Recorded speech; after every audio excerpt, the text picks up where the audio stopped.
What's going on, guys? It's Cimoooooooo. So today I'm bringing to you a video discussing my predictions and wish list for OTS pack number 5. So the cool thing about the OTS packs is that I love the fact that we really just have the opportunity to get a set available to us that really just rarity bumps a bunch of cards that really deserve to be at a higher slot. And what's really cool is that we also have already gotten some spoilers of what's going to be in this set. So before I get into my predictions and my wish list, I'm going to cover what we already know. So if you guys don't know, the OTS pack always contains 3 ultimate rares, 10 supers, and I think about 14 commons if my memory serves correctly, and we already know 2 of the ultimate rares. Now, I guess that kind of takes away some of the suspense of it, but it's also cool because we get to analyze the pack further and maybe see what's going to happen moving forward with the ban list and things like that. So for the ultimate rares, we are already starting off with terraforming as well as Zodiac Whiptail. So we have this information thanks to a release that was sent to distributors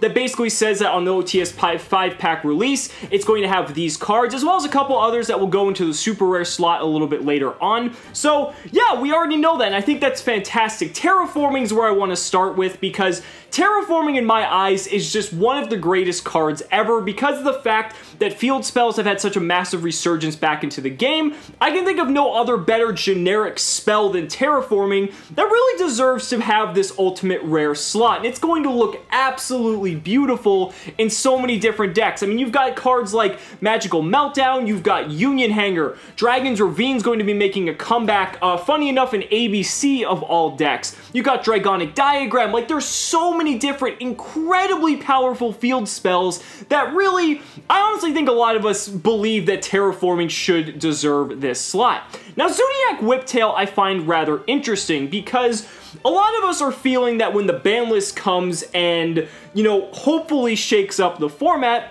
I think a lot of us are under the impression that Zodiac are pretty much in line to get the axe, and the fact that they're making Zodiac Whiptail an ultimate rare is really interesting because it seems that with every OTS pack, they always print that one ultimate rare that it's good for a very short period of time, and then the deck just gets absolutely wrecked, or the card itself gets wrecked on the ban list, and then it doesn't really, you know, have much value. Take, for instance, Speedroid Terratop. Terratop got printed as an ultimate rare, and then it got limited to 1 not too long after that. So, and there's also plenty of other examples as well that follow the same suit. So I'm curious if Zodiac Whiptail is going to be that ultimate rare that pretty much, you know, it's going to look absolutely gorgeous, and if you're still playing Zodiacs, it's basically a 3-of if you're playing pure, maybe a 1-of if you're just splashing the Zodiac engine in as general, so it's fairly generic as long as the Zodiac engine doesn't get absolutely fucking crucified, but I guess that's something we'll have to see when the time comes.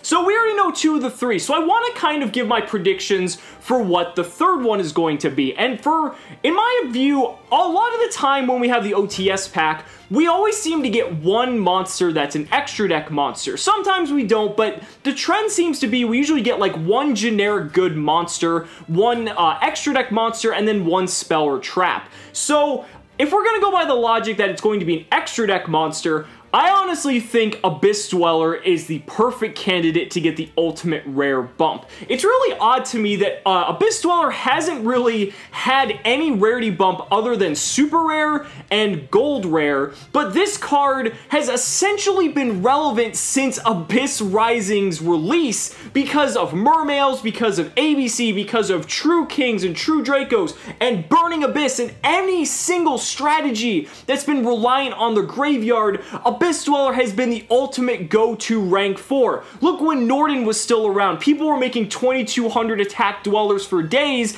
and that was always the go-to if you didn't have any other plans to do, because at the very least, if you could just Dweller them, or if you got hit by Regeki or something, you just blanket negate graveyard effects and activations for the turn, and then they can't do anything. So I honestly feel that Abyss Dweller is the perfect candidate to receive the ultimate rarity bump treatment, and the interesting thing is with Battles of Legends release, so many cards got reprinted that, you know, it's kind of hard to say that something like Omega should get an ultimate reprint or like Crystal Wing. because they just got reprinted in Battles of Legend, and to me it doesn't really make sense that they would rarity bump something to Ultimate Rare in the OTS pack that they just printed in Battles of Legend not even a month ago. So that's why I think Dweller is going to be it.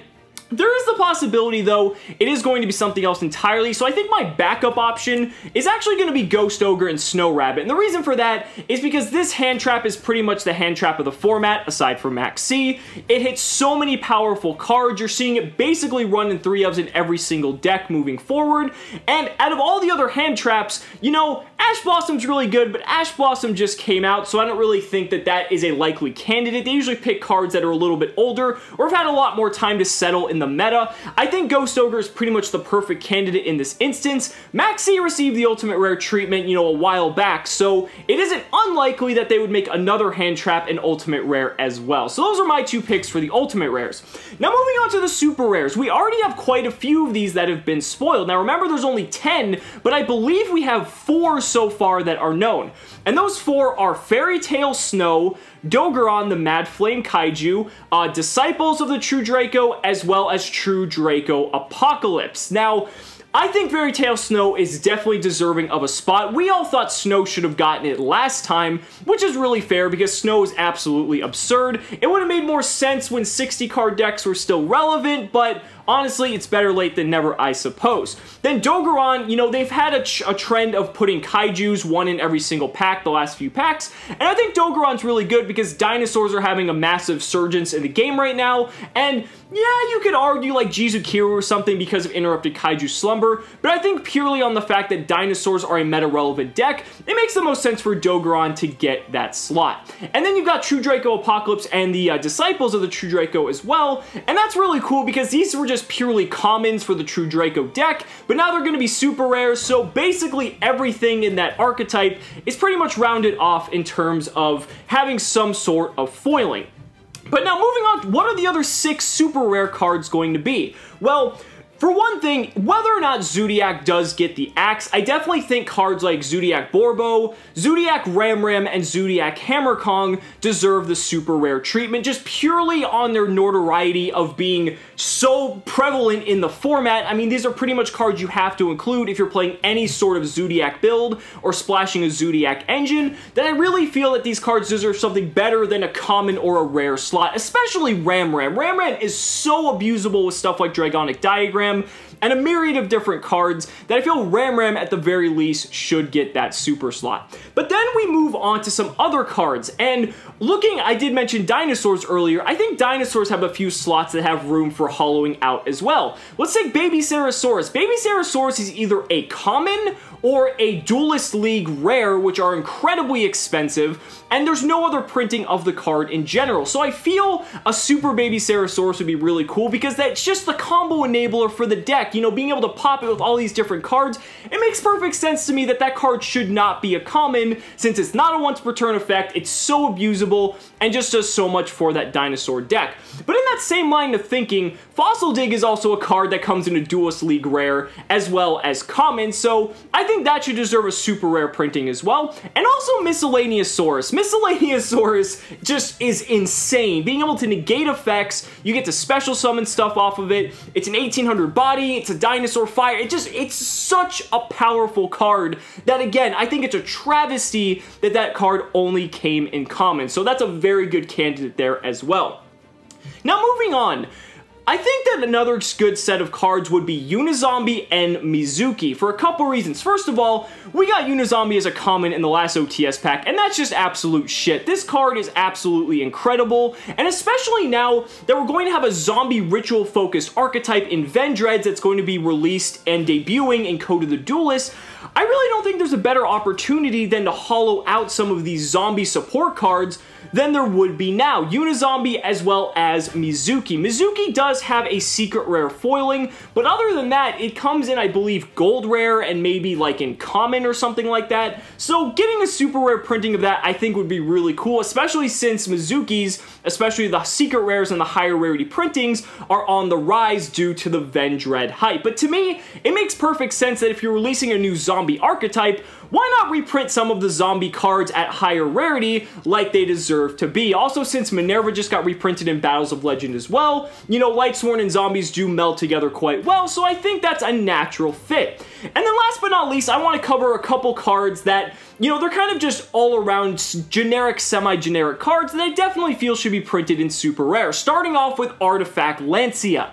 Lancia is going to be very relevant in the coming future because of its ability to prevent banishing. It's good against Invoked, good against Dinosaurs, good against a plethora of different decks, but this card's been at the common slot essentially since its origin in, I believe, Primal Origin, and that wasn't meant to be a pun if it came out that way. So I think Artifact Lancia, just for being a very good generic hand trap for what it does, should be a very good candidate for getting rarity bumped.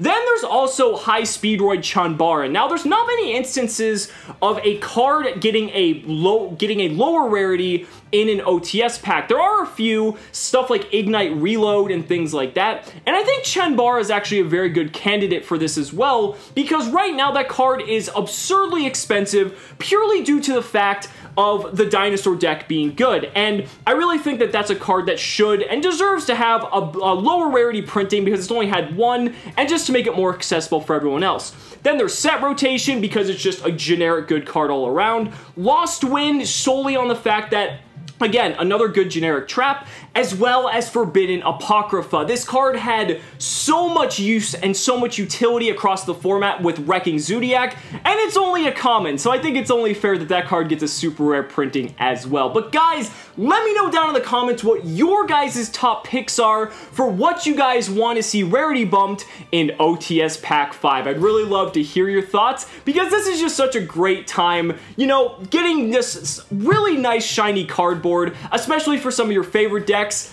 never really hurt anyone. So guys, thank you so much for watching the video. Be sure to like the video as always. Subscribe to the channel for more amazing Yu-Gi-Oh content. And if you like this video, consider backing me on Patreon, because just by pledging only $1 a month, you're investing in my ability to continue bringing you amazing Yu-Gi-Oh content. So thanks so much again, and we'll see you next time.